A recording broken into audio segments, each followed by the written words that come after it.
Good evening, Sun Valley. Great to see you all here this evening. Very thankful to have another opportunity to be able to speak to you all this evening. Grateful for Cubs lessons, not just this morning, but even last week about giving and giving in worship and what we're supposed to give. You know, our effort and our wants and our willingness, and especially in monetary ways and willingness, and not grudgingly. Right. So I appreciate those lessons. I had an opportunity today after services. Those of you that um, remember from October, I said there was a little girl that wanted to be baptized and at Gilbert Church of Christ, and we didn't get to do that. Something came up, and on Thursday she reached out to me and said that she still wants to be baptized, and I went over this morning and baptized her at Gilbert Church of Christ, 13 years old. But I had to remind her what was the reason she wanted to be baptized. And she said to me in a 13-year-old response, every night I pray to God. And every time that I pray, I feel closer and I feel drawn to Him. And there was something that dawned on her that felt that she just needed to be baptized. And so I told her, okay, that's a good answer. But you need to realize the commitment that you're making, the lifelong commitment, that Satan is not going to stop as soon as you become baptized. And I need you to stay strong. And she agreed, and we baptized her. But you know, there's some Christians today that maybe don't feel the same way as this 13-year-old girl does. You know, and they may say, why is it that I'm suffering today? You know the saying, why is the wicked prospering and why is the good people, the Christians, why are we suffering? Why am I suffering? I do what I'm supposed to do. I live a faithful life, and yet I'm still suffering. And sometimes we may ask ourselves, is it fair? Is it fair that I'm suffering? Now, I have a story to tell, and I ask that you bear with me. It is lengthy, but I promise there's a point to it. On December 19th, 2023, Katie was induced at the hospital at 39 weeks. The doctor said that she shouldn't go past 40, that she should be induced. And so we went to the hospital December 19th, 7 p.m. They gave her some medicine and whatnot. December 20th at 12 a.m., her water broke. And so I went to the doctors, and I told the doctors, hey, isn't it a rule that if the water breaks that the baby needs to come out soon? They said, no, that's a myth. And I said, okay. So I walked away. I came back an hour later and asked a different nurse. And I asked the same question. And she said, hold on, let me go ask someone else. And she asked the same person that I asked earlier. And they told her no. And so she came back and said, no, that's a myth. And I said, okay. So then my mom went and asked, and they gave her the same answer. Well, we fast forward to December 21st. And mind you that the doctors are telling us that she's okay, the baby's fine, and she's going to give birth naturally. Well, 12 a.m. on the 21st, doctors rush into the room. Katie and I wake up. We don't know what's happening. They bust in. They don't say nothing to us. They tell Katie, get on all fours. And they get her on all fours, and they're rocking her and not saying nothing to us. So I have to speak up and say, what's going on? The baby has no oxygen. And they're putting oxygen on Katie, and they're rocking Katie back and forth, and they're touching her stomach, trying to get the baby to move. But then when they're done, take the oxygen mask off, and then they leave the room. Say no word. Again, telling us that it is okay, Katie is fine, everything's going to happen naturally. Well, they come back in around 1:30, and they come in with an ultrasound. And they put the little oil on her stomach, and they do the ultrasound, and they're just dead silent. and say nothing to us. And confused, Katie's panicking. My mom says, "What's going on? Is the baby fine?" She says, "Yeah, the baby's fine." And then she goes and continues to remain silent. And then she leaves the room with the ultrasound. She comes back in the room and she says, "Well, it looks like because we left your daughter in there for such a long time that we have to do an emergency C-section." And so now where anger is boiling. And because, before they told us it wasn't going to happen. And now she has to get a C-section. So they come back in, they rush in, they give us some gowns and threw Katie some gowns, and they took Katie off into the OR room. And they left her on the table for 2.5 hours because they had to go and deal with another emergency C-section. Now Katie's laying on the table, and her mouth is dry because of all the medications that they gave her, and she asked for water. So I go and I ask the doctor, "Hey, my wife needs water. Let me go out and go get her some water." "No, you can't leave." And I said, "Why can't I leave?" And they said, "Well, we'd have to let you back in." I said, "Okay. Is there any other way I can get my wife some water?" And so they go in the back and they get a paper towel. And normally you think she's thirsty, she needs it, they're just going to give it to her wet. No, they wring out the towel as dry as they can and gave it to her.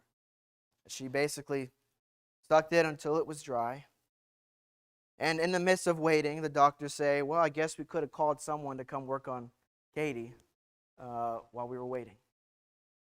Doctors come in a little bit later. The medicine has worn off. The epidural has worn off.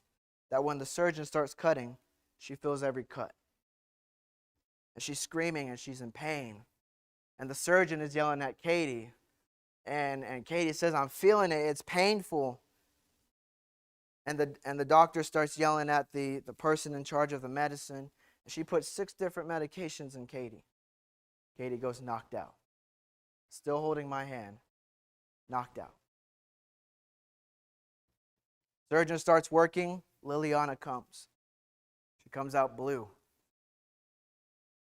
And she came out, and she initially cried, but she stopped crying.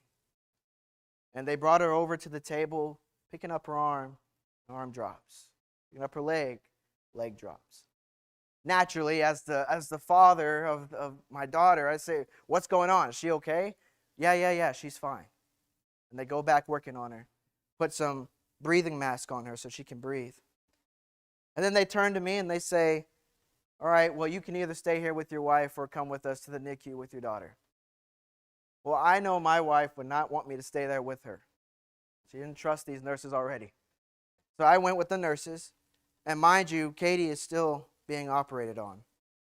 And I leave, and they put breathing tubes up Liliana's nose and are monitoring her breathing. And I have no idea how Katie is feeling, how Katie is doing, until my mom came and said that Katie is fine. She came and wanted me to check on you and Liliana. And I broke down crying. But Katie didn't get to meet Liliana until 6 hours later after she gave birth. No mom and daughter meeting. 6 hours later, she didn't get to meet her. Now, if you say the story in a world's perspective, people will say, "But where was God in all that? That doesn't seem fair. You're a Christian, right? He takes care of his people. At least that's what you keep telling me, right? But where was he?" Being a Christian, it does not mean a perfect life here on earth. We live in a fallen world, in a world that is not perfect, in a world that is going to cause hardships and troubles. As put in one of my instructors, as they would always say, we live in a fallen world because we live in this world and not the next. Bad things happen because we live in this world and not the next. This evening, I want to talk about Jacob. And I want to look through Jacob's eyes. Because although we read this story and we may read over it and we may look and say that this whole thing is about Joseph, how do you think Jacob felt when all these other events were happening? Do you think it maybe felt unfair? You know, my wife was watching a show. I can't remember what the show is, but it talked about unfairness. And he gave a couple examples in the show. He said Sarah waited 90 years to have a son, and then she had to submit to her husband to sacrifice her son. Did that seem fair? If you were to read this from a worldly perspective, does that seem fair? Moses led the people for 40 years and did not get to go into the promised land. Does that seem fair? Job lived a great life. He had a lot of money and a lot of animals, and he had children and his wife, but he had all that taken away, and on top of that, boils from the bottom of his feet to the top of his head. Does that seem fair? Jesus came to preach, save the lost, and yet was led away to be crucified. Some of us would say, is that fair? But like I said, I want to observe Jacob today. And very quickly, we're going to be in the book of Genesis, and that's all we're going to be in this evening. And we'll be again in Genesis chapter 37, where our story begins. But Jacob, he has 12 sons, who later become the names of the 12 tribes. Jacob is also known as Israel. Abraham's son Isaac is the father of Jacob. But to understand that God works all things for good for those who believe in him. Things that may seem unfair, things work out for good. And we'll learn that here in just a moment. So let's look at Jacob's life here. So Genesis chapter 37, verses 1 through the first part of verse 3, we're going to see that he has a favorite son. Chapter 37 and verse 1. Now Jacob lived in a land where his father had sojourned, in the land of Canaan. These are the records of the generations of Jacob. Joseph, when 17 years of age, was pasturing the flock with his brothers while he was still a youth, along with the sons of Bilhah and the sons of Zilpah, his father's wives. And Joseph brought back a bad report about them to their father. Now Israel loved Joseph more than all his sons. So right off the bat, you see Jacob has a favorite son. Well, Jacob has a favorite wife as well. And Joseph was born of that wife. So we see here this establishment of who Jacob loves out of these 12 boys.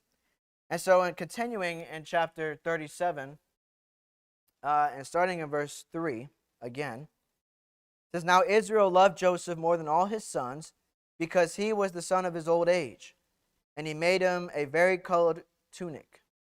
His brothers saw that their father loved him more than all his brothers, so they hated him and could not speak to him on friendly terms.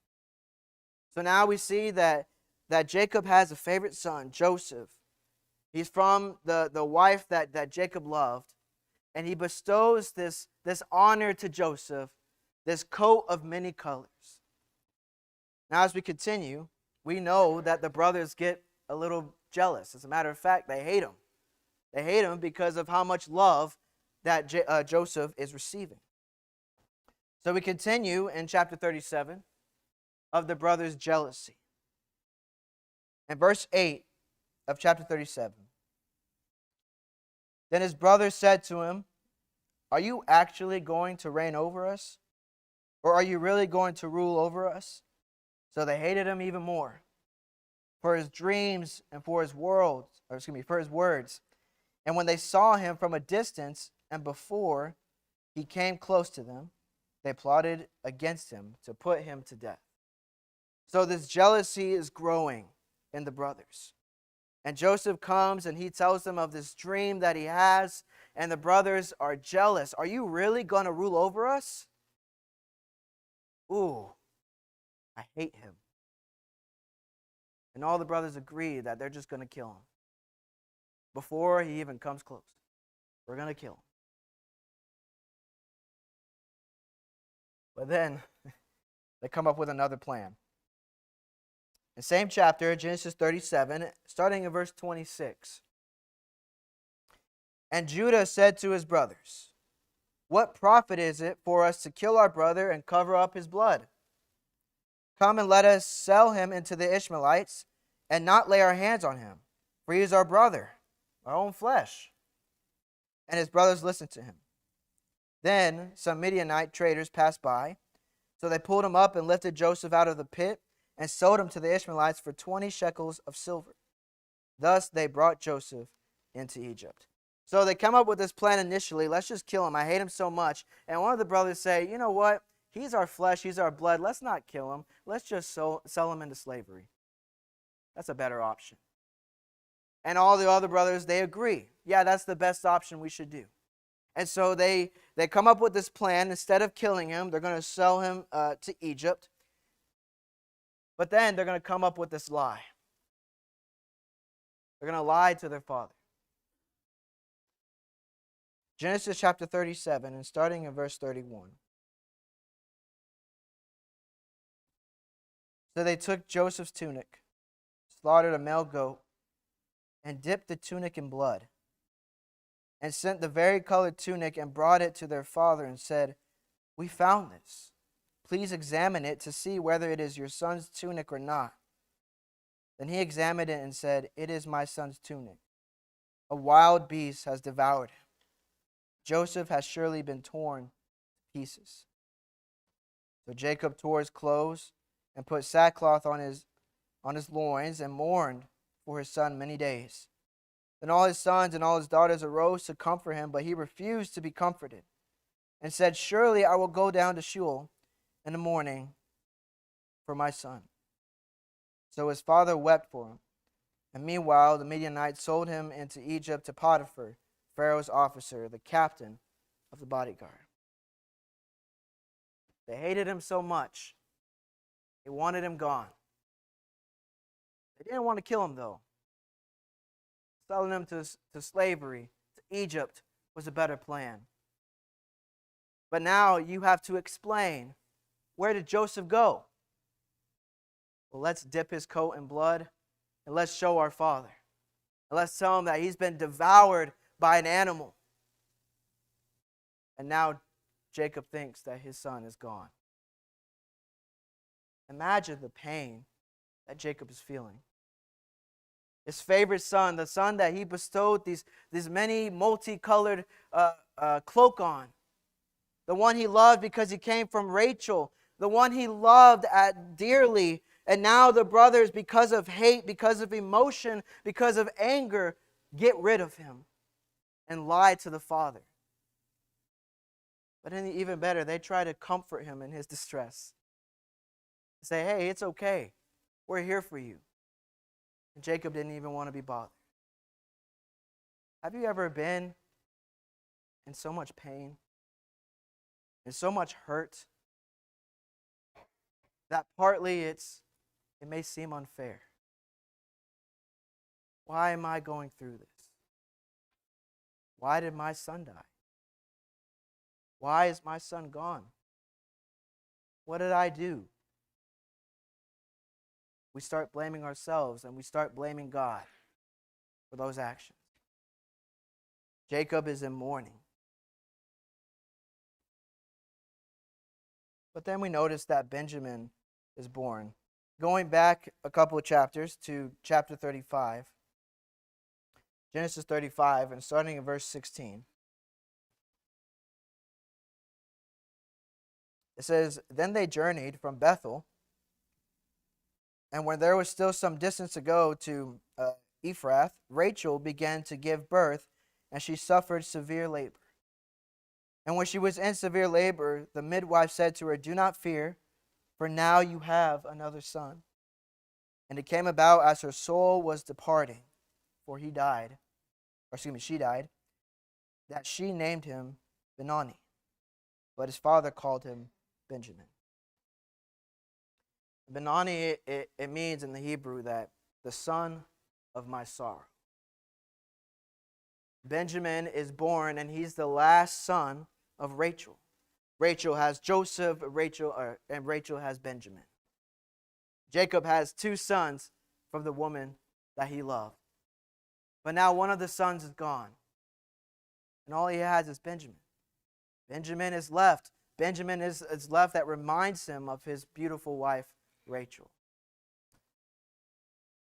But now you know that the brothers, they had to go to Egypt, and they met Joseph, but they didn't know it was Joseph. And Joseph tells them that you need to bring Benjamin to Egypt. So now they got to travel back, and they got to tell Jacob, we need to take Benjamin. Brothers need to take him in Genesis chapter 42, starting in verse 35.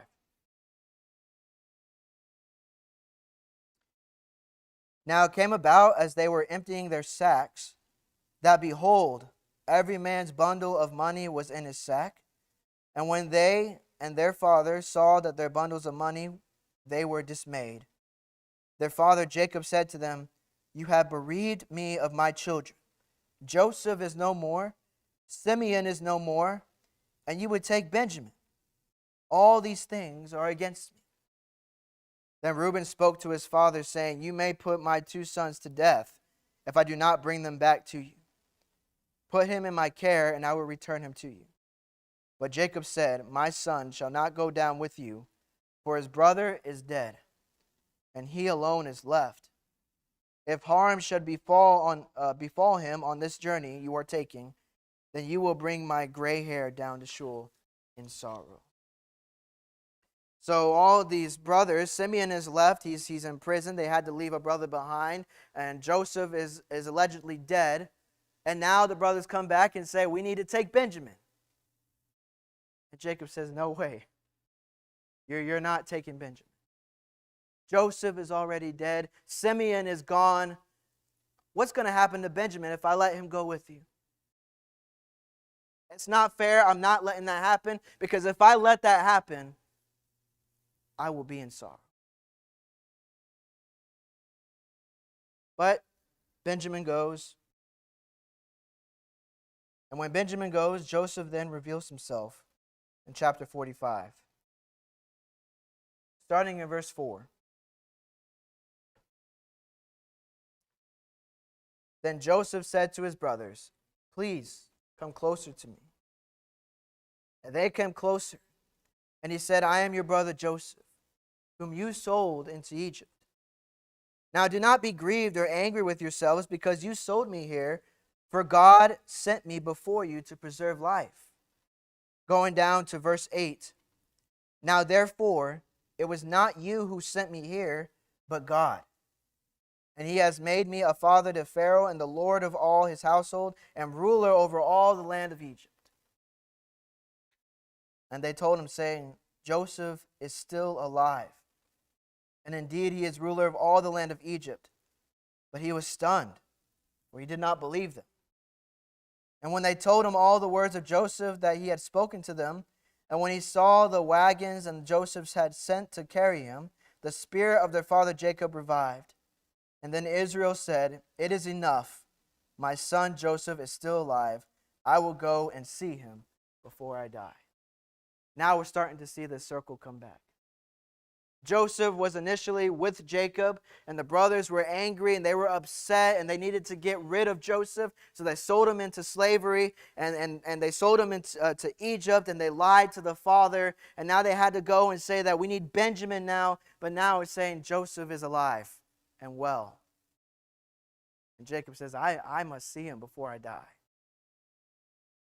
God works all things for good for those who believe in him. But Jacob is able to reconnect with Joseph a little over 20 years. Genesis chapter 46, starting in verse 28. Now he sent Judah before him to Joseph to point out the way before him to Goshen. And they came into the land of Goshen. And Joseph prepared his chariot and went up to Goshen to meet his father Israel. As soon as he appeared before him, he fell on his neck and wept on his neck for a long time. And then going back up to the beginning of the chapter in verse 1. So Israel set out with all the land, with all that he had, and came to Beersheba and offered sacrifices to the God of his father Isaac.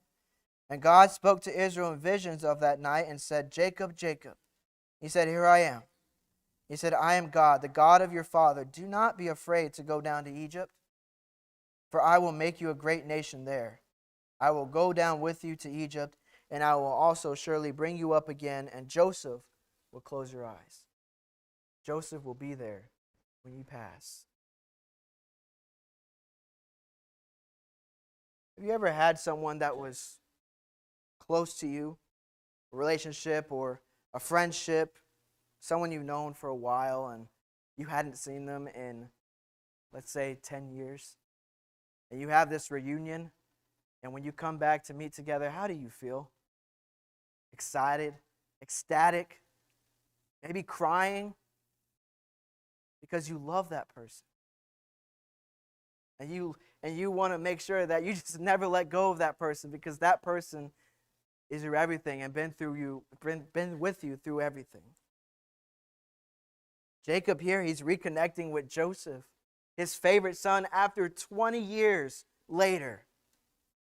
They run to each other. They embrace each other. And they weep with each other. It's all coming full circle. And finally, Joseph is by Jacob's side when he dies. In Genesis chapter 48, and starting in verse 8, it says, When Israel saw Joseph's sons, he said, Who are these? And Joseph said to his father, These are my sons, whom God has given me here. And so he said, Bring them to me, please, I may bless them. Now the eyes of Israel were so dim from age that he could not see. Then Joseph brought them close to him and kissed them and embraced them. And Israel said to Joseph, I never expected to see your face. And behold, God has let me see your children as well. Then Joseph took them from his knee and bowed with his face to the hand toward bowed to the face to the ground. And Joseph took them both, Ephraim with his right hand toward Israel's left, and Manasseh with his left hand toward Israel's right, and brought them close to him. But Israel stretched out his right hand and laid it on the head of Ephraim, who was the youngest, and left on hand on Manasseh's head, crossing his hands, although Manasseh was the firstborn. And then skipping down to verse 31 of chapter 49. 31 of chapter 49.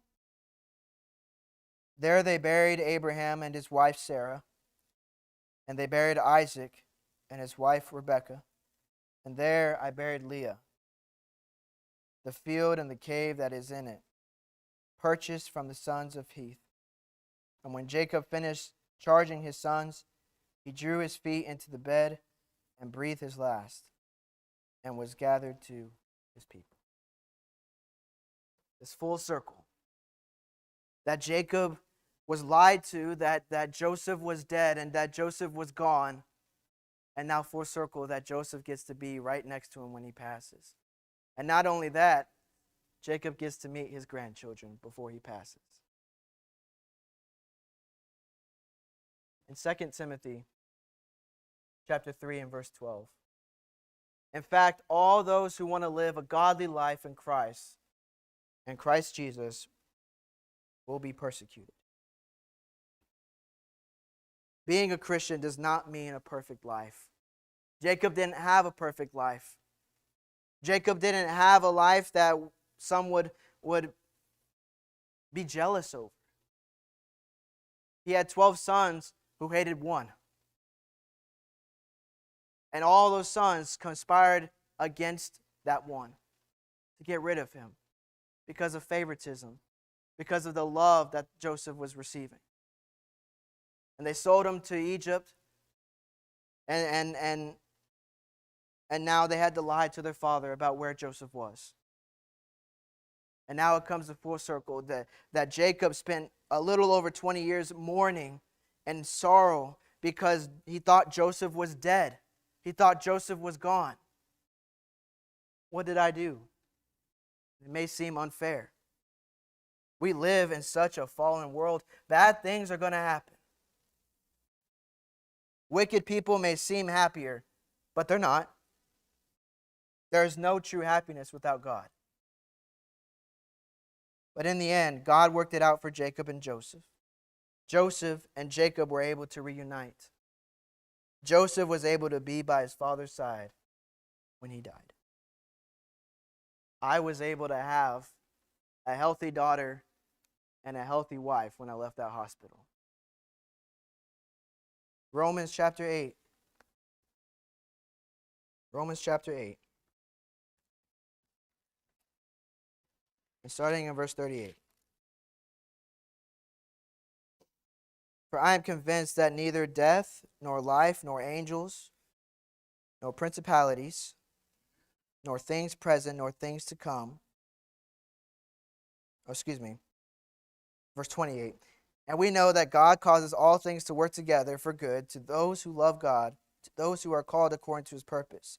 For those whom he foreknew, he also predestined to become conformed to the image of his Son, so that he would be the firstborn among many brethren.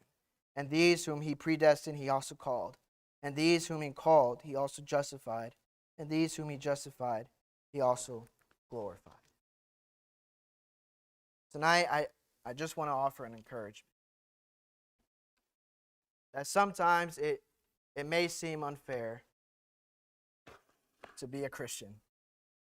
Sometimes it may be in your eyes that some of the bad things that happen, bad people prosper. It may seem like your life is on a downward spiral. And it may seem like, what am I doing wrong? This is so unfair. But I want to offer you encouragement. Again, Romans 8:28. God causes all things for good for those who believe in him. If your foundation is rocky, if you build your house on the sand, you're never going to have that solid foundation. You're never going to lean and cling to God when bad things happen. But I guarantee you that if he is your foundation, if he is your rock, all things will be for good for those who believe on him. And it may seem unfair, but we live in a fallen world. And when we get to the next one, we'll have that inheritance, and we will have that reward. So this evening, if you are not a Christian, and maybe you've seen that being a Christian, it offers some reward and love and comfort for those who are able to choose God as well as God choosing them. Well, that first step is hearing this word and believing it and repenting of your sins and confessing that Jesus is the Christ and ultimately committing your life to Christ. Saying that through the badness in this world, through things that may happen unexpectedly, I will lean on you. Proverbs 3 and verse 5, trust in the Lord with all your heart and lean not on your own understanding. Lean on God and not yourself.